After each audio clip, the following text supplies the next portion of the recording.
So, this is my third time rewatching Heart of Dixie, and I love the performances in the show. Most of the time, the writing's really good. I love the relationships, platonic and romantic. One thing I do not like is some of the characters. And it's interesting because you can have morally gray characters that are still enjoyable to watch. Lemon Breland is my favorite character. I hate cheating. I think there is absolutely no excuse for it. I would never condone it. But Lemon is still my favorite character because she's enjoyable to watch. I love every time she's on screen. The thing is, I cannot say the same about Zoe Hart or George Tucker. George Tucker, I just finished my third season 1 rewatch. He is so infuriating. Like, he's a nice guy, but he also sucks. Like, why are you gonna be mad at Zoe for, spoilers, why are you gonna be mad, this show came out in 2011. Why are you gonna be mad at Zoe for sleeping with Wade when he was literally at the altar to get married? What do you mean, how could you do that? What do you mean, how could you sleep with Wade? And they put so much disrespect on Wade. Wade is one of my favorite characters. And the second Zoe sleeps with him, everyone's like, with Wade? Lavon bursts out laughing. Zoe is embarrassed. And George acts like he's the one person Zoe could have slept with that would have caused problems. Like, I'm sorry, would you have rather she slept with Lavon, the man that you hate? No, but Wade is so laughable. So, yeah. Point is, I don't like how they handle some things. I might end up making a video on the interconnected web that is the relationships in Heart of Dixie. I'd imagine it's huge, like Once Upon a Time family tree huge, which is just absolutely crazy to try and track.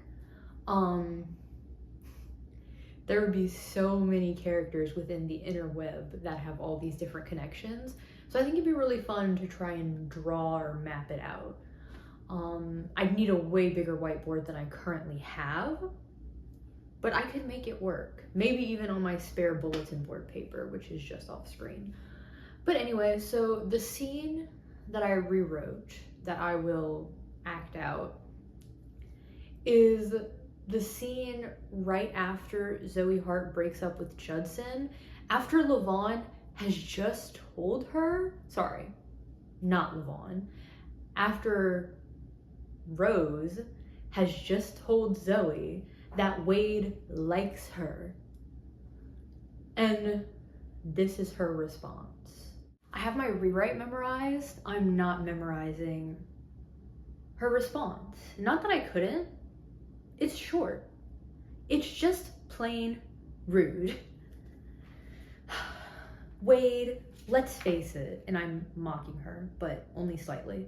Wade, let's face it, I have a certain amount of charm. You and I have had some chemistry. Why don't you just admit it? You like me. What?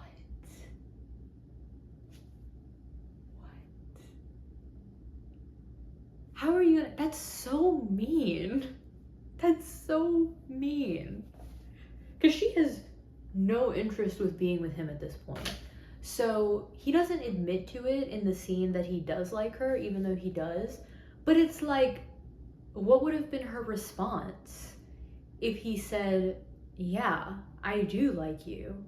Would she have just gone, loser? Because it kind of seems that way based on this, doesn't it? Of course, Zoe did like Wade in this scene.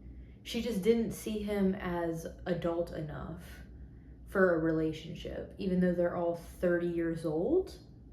Not to mention, Wade has his own job, aspirations of opening his own bar, okay?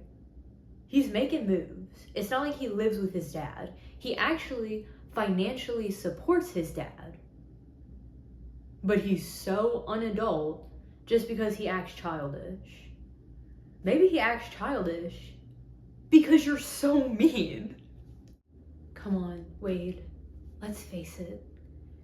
You drive me crazy. I mean, just today, you ruined my date with Judson. And I ended up having to scale the side of my house like the possum that you let in that ate all of my extremely expensive shampoo. And yet, there I was, at the dance, with this perfect guy who might actually want to be something with me. And all I could think about was how to get back at you. So just, if you're not gonna get serious about asking me out, can you just get out of my head? I like you, but I have too much respect for myself to settle for someone who is never going to love me. I'm 30 years old. I need something real. I need something tangible. I need commitment. And you're never going to give me that. So who are we kidding? Can you just leave? Can you just let me move on? Please. So yeah, that's my take on what could have happened. And I think that it still works because obviously you don't want the endgame couple to be together in the first season of your show. But they wouldn't end up together after that because Wade was still terrified of commitment and was not willing to give it at that point. I mean, don't get me wrong, he was super into her. But I think such a genuine confession would have scared him away for a little while. And you know what? I would have liked to see that. I still think the show is great, but I think it makes it hard to root for them whenever you have one side of the relationship constantly being mean to the other side. Like, she keeps insisting they're friends, and they kind of are, but she's not very nice to her friends. So that's my take on it.